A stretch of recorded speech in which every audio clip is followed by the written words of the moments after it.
À partir du moment où on les a vus mariés, avec des enfants, avec une situation professionnelle, c'était le succès. De toute façon, mon fils aîné m'avait dit un jour, si tu ne l'avais pas fait, je l'aurais fait tout seul.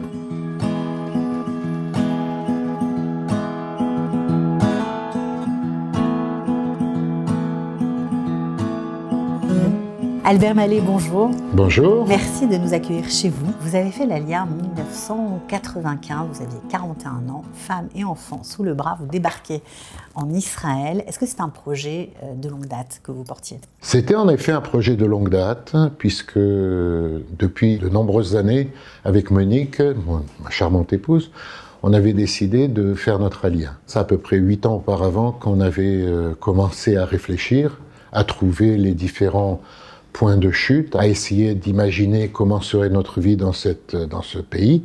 Et résultat des courses, comme la vie quotidienne nous a embarqués, à chaque fois on trouvait des prétextes pour reporter le nouveau boulot, le nouvel enfant, le nouvel appartement, et ainsi de suite, jusqu'à ce que le 4 juillet 1995, on s'est retrouvés ici, à Jérusalem. Alors, 8 ans pour y penser, c'est long. Qu'est-ce qui fait que ça bloque, ou qu'est-ce qui fait que finalement, un beau jour, on se dit, ça y est, c'est plus possible? Il y a plusieurs facteurs qui rentrent en ligne de compte, parce qu'on avait fait plusieurs voyages d'études. On avait fait plusieurs interviews de copains, d'amis qui se trouvaient ici en Israël. Et à chaque fois, le prétexte le plus évident qui était de pouvoir, comme je le disais, à cause du travail, à cause d'une promotion, on se retrouvait à décaler cela dans le temps. Et pourtant, nous baignions déjà à l'époque, toute la famille d'ailleurs, nous baignions à l'intérieur du Dej et nous avions toujours cette envie, cette idée de venir en Israël et de réaliser la fameuse trilogie du Dej, Am Israël, Torah Israël, Eretz Israël. Donc vous étiez un militant communautaire, ce qui n'empêchait pas d'avoir aussi une très belle carrière professionnelle. Vous travailliez à l'époque chez Digital Equipment, vous aviez un poste à responsabilité important. Comment on concilie les deux? C'est pas toujours évident. Est-ce qu'il y a eu vraiment un élément déclencheur? Encore une fois, c'est tout ce militantisme, c'est toutes ces actions que nous avions faites à l'époque pour Israël, c'est ces jeunes que nous avions rencontrés, et puis la maturation dans notre esprit de vouloir à tout prix faire cela pour nos enfants. La motivation principale, encore une fois, c'était de vouloir vivre comme juifs en Israël et surtout apporter cela à cette éducation pour nos enfants. Vous aviez peur que vos enfants fassent, on va dire, des mariages mixtes, c'est ça l'angoisse? En effet, oui, c'était une des angoisses. Vous parlez de juifs en Israël, pourtant vous n'êtes pas religieux, ce ne sont pas des motivations religieuses qui vous ont amené ici? Pas du tout. Pas de motivation religieuse, purement sioniste, purement familiale, éducative, et vivre une autre vie en Israël en tant que juif, librement et sans contraintes telles que celles que nous avons pu vivre à l'époque en France. Ça veut dire quoi, des contraintes vécues à l'époque en France? Il y en avait de deux sortes. La première, c'est une sensibilité religieuse exacerbée qui commençait à naître et à poindre justement dans la communauté juive en France. Et la deuxième, qui était vraiment des pointes d'antisémitisme que je commençais à voir. À l'époque, j'étais président du Dej, et ce qui m'a permis d'adresser un certain nombre de secteurs de la communauté et de voir poindre ce genre de difficultés. Donc vous vous êtes dit, il est temps de partir. Il est temps de partir, et à 41 ans, c'est ce que nous avions décidé à l'époque, de partir avec les enfants, en éliminant tout ce que nous avions sur place. Nous avions vendu l'appartement, les voitures, etc. Il ne restait plus rien. On ne voulions pas pouvoir nous retourner à un moment quelconque et dire on rentre, en face aux difficultés, et on revient. Voilà. Vous débarquez en Israël, vous ne parlez pas l'hébreu? Non. Vos amis qui étaient sur place, ils ne vous disaient pas ça va être compliqué si tu ne parles pas la langue? On n'a pas essayé de vous dissuader? Absolument pas. Au contraire. Ah, c'est des bons copains? Ouais, des très bons copains. Et heureusement, parce que c'est eux qui nous ont énormément aidés dans l'intégration. Je savais très bien qu'à un certain moment de notre période d'intégration, j'étais quelque peu gêné d'aller les voir, de leur poser des questions, de leur demander de l'aide. Et eux, j'ai constaté à un certain moment qu'ils ne voulaient pas être intrusifs dans notre intégration. À un moment, comme on dit en hébreu, l'assimone est tombée, et j'ai compris que je me devais de leur demander de l'aide. J'avais celui qui était dentiste, et qui nous a aidés, Richard Bérébi. Il y avait celui qui travaillait à la banque, c'était Claude Laloum. Il y avait celui qui était médecin, Philippe Haddad, et ainsi de suite. Et puis et surtout, j'avais mon coach personnel, Raymond Darmon, et à chaque fois, la méthode était la même. Je leur posais une question, quand ils trouvaient que je pouvais le faire, ils me disaient « tu vas faire A, B, C, D », et j'apprenais en même temps. Par contre, quand c'était un peu plus difficile, parce qu'il y avait une discussion en hébreu, à ce moment-là, ils le faisaient pour moi. C'est important, d'après vous, cette main tendue des anciens vers ceux qui débarquent. Est-ce qu'il faut aller dans ce sens pour essayer d'augmenter l'Alliance de France et surtout d'offrir une meilleure intégration à ceux qui arrivent? C'est essentiel, que ce soit des amis, que ce soit des proches, que ce soit des associations qui pourraient justement apporter de l'aide et supporter principalement pendant les premiers mois, je considère que c'est essentiel pour le succès de l'intégration. Parce qu'il y a tellement de finesse. On vient dans un monde qui est de cultures différentes, de procédures différentes, de législations différentes, etc.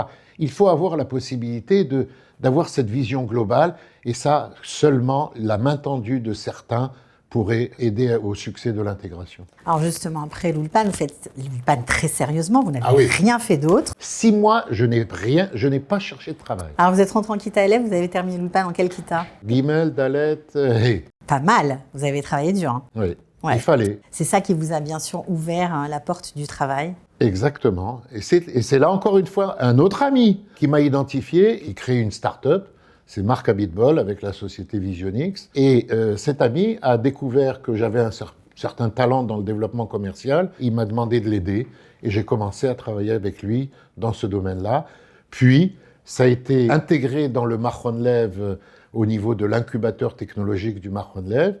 Et là aussi, le management de l'incubateur m'a proposé de faire du développement commercial pour l'ensemble des projets qui étaient intégrés dans cet incubateur. Donc une aubaine, mais malgré tout, vous n'êtes pas arrivé dans ce poste au niveau de compétences que vous aviez en France. Vous avez accepté de faire quelque chose de recommencer en bas de l'échelle en fait. Il fallait le faire, sinon je serais resté à chercher du travail, à aller me proposer comme PDG ou directeur général. Non, ça n'aurait pas marché. Alors là, j'ai commencé au bas de l'échelle et puis j'ai commencé à faire mon ascension professionnelle gentiment. Qu'est-ce qui vous a plu dans cette façon de travailler, dans les startups israéliennes, dans tout ce que vous découvriez du monde du travail, du monde professionnel? L'environnement, les gens, les technologies, les applications qui étaient développées, et surtout de pouvoir promouvoir ces applications et ces technologies dans le monde entier, aux États-Unis, en Europe, en Asie, et il fallait pouvoir, depuis emmener une société en bourse, cotée en bourse, jusqu'à vendre une licence d'utilisation d'une technologie, ou encore, enfin, vendre une société carrément, une société chinoise. Donc vous avez fait plein de choses, parce qu'après ça, vous avez été directeur d'une très grosse boîte israélienne, où là, vous avez voyagé dans le monde entier. Ça, c'était un petit peu plus tard dans votre alia. C'était le cadeau, ce poste? C'était l'avènement. Ça venait après le chômage, en plus. Exactement, puisque j'avais fait 13 mois de chômage, et surtout, j'avais eu aussi un accident du travail où j'ai été immobilisé pendant 6 mois à cause d'une fracture du fémur. Ah, comment on fait pendant ces périodes-là? On était venu avec un petit package quand même, lors des économies qui nous avaient permis de pouvoir subsister. On a serré la vis, on a essayé de restreindre au maximum les dépenses inutiles pour plier les chines et puis passer l'orage, quoi. On se dit quoi? Parce que vous n'aviez plus 40 ans, vous étiez un petit peu plus âgé. On se dit, je ne vais jamais retrouver du travail, c'est fini. Jamais je me suis dit une chose pareille. Et jamais Monique non plus n'a tourné la tête pour pouvoir dire on retourne en France. Jamais. C'est important d'avoir ce côté positif, ce regard sur soi, sur son parcours, sur l'avenir. On n'a pas le choix. C'est ça, ou se retrouver dans une situation qui est indésirable. C'est pas de la méthode Coué non plus. Il faut bien comprendre. C'est que simplement, on savait où on voulait aller. On voulait rester ici. Donc, on a tout fait pour pouvoir y arriver. Donc, vous retrouvez un super job. Oui. Vous êtes chez qui, là? Dans une société qui s'appelle Vishay, qui fabrique des composants électroniques partout dans le monde. J'ai dirigé les activités de développement commercial partout aux États-Unis, en Europe et en Asie. Est-ce que vous pensez que vous auriez une carrière aussi internationale, aussi intéressante, si vous étiez resté en France? C'est difficile. La boule de cristal ne fonctionne pas dans ce cas-là. Replacé dans le contexte de 1994-95, lorsqu'on a quitté à cette époque où la société devait licencier plus de 800 personnes. La société où vous travaillez, Digital Oui, Equipment? Exactement. Donc déjà, dans ce contexte-là, je dirais non, je n'aurais pas eu le même itinéraire, à moins de trouver autre chose ailleurs.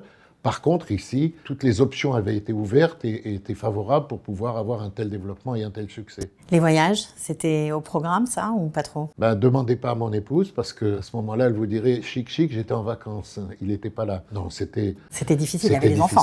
C'était très difficile, puisque plus de 50% de mon temps, je me retrouvais dans un avion. C'était le prix à payer? C'était le prix à payer, en effet. Au niveau de vos enfants, parce que vous êtes quand même arrivé avec des enfants jeunes, comment s'est passée l'intégration? Est-ce qu'on peut dire qu'ils sont complètement israéliens aujourd'hui? Aujourd'hui, ils sont à 100% israéliens. Ils sont mariés avec des Israéliens, ils travaillent dans des sociétés tous israéliennes. Ils ont fait l'acquisition de leur propre appartement par leurs propres soins. Oui, ils sont totalement intégrés et beaucoup mieux que nous d'ailleurs. C'est une fierté pour vous? Parce que a priori, c'était votre première motivation, c'était eux. C'était le seul signe de succès que nous avons pu analyser. À partir du moment où on les a vus mariés, avec des enfants, avec une situation professionnelle, oui, c'était le succès. De toute façon, mon fils aîné m'avait dit un jour, si tu ne l'avais pas fait, je l'aurais fait tout seul. Vous avez des enfants qui travaillent un peu dans tous les domaines. Il y en a un qui, je crois, qui est même retraité de l'armée avec une très belle carrière. En effet. Ça c'est le... Ah, ça, c'est la plus grande satisfaction. Ouais. Et notre fille également, qui est devenue directrice des ressources humaines dans une start-up israélienne, également, ça a été un développement personnel absolument fantastique. Et enfin, le petit dernier, qui a que 36 ans, dirige un fantastique restaurant à Jérusalem qui s'appelle Angelica et qui reçoit toutes les diplomates et les personnalités du monde politique à Jérusalem.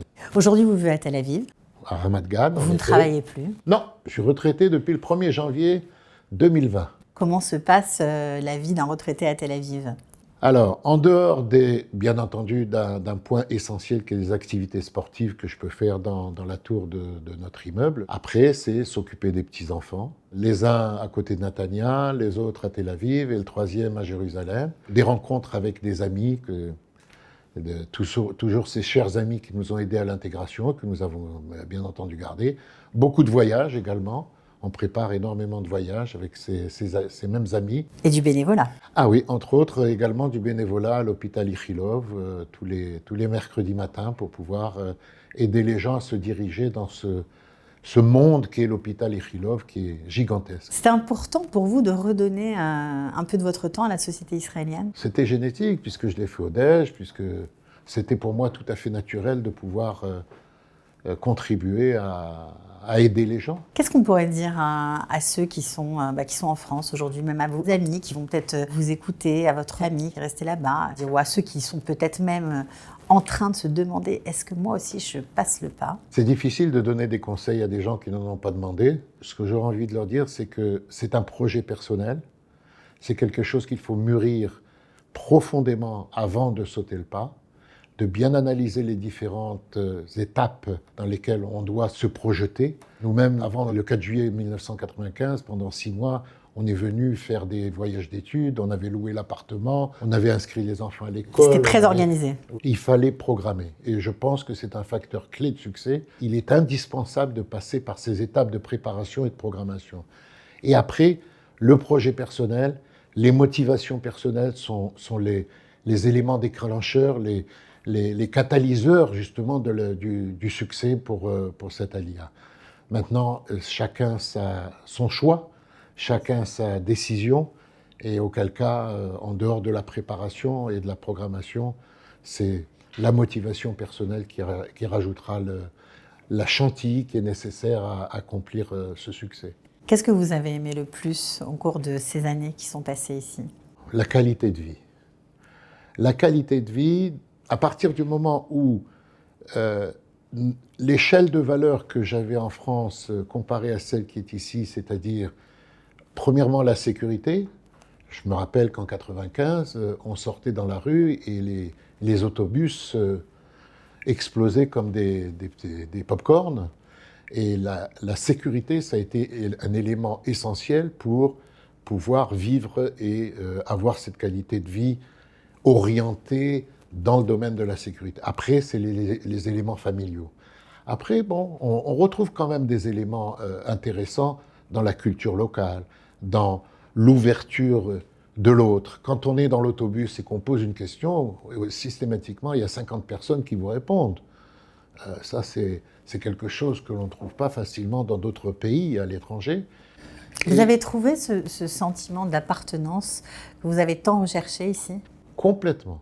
Et par différents éléments, que ce soit par les éléments de fête, encore une fois, même si je ne suis pas religieux, mais sur ce point-là, j'aimerais dire aussi que notre appartement ici est strictement cachère, parce que nous avons voulu pouvoir recevoir des amis religieux et de les respecter dans ce sens-là.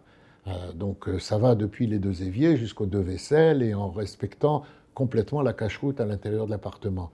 Donc ce sont des éléments également qui vous donnent ce sentiment d'appartenance à cette communauté ici en Israël, qu'elle soit la communauté francophone ou que ce soit la communauté purement israélienne au sens primaire du terme. Sans regret? Si c'était à refaire, 2 fois. Merci beaucoup, Alain.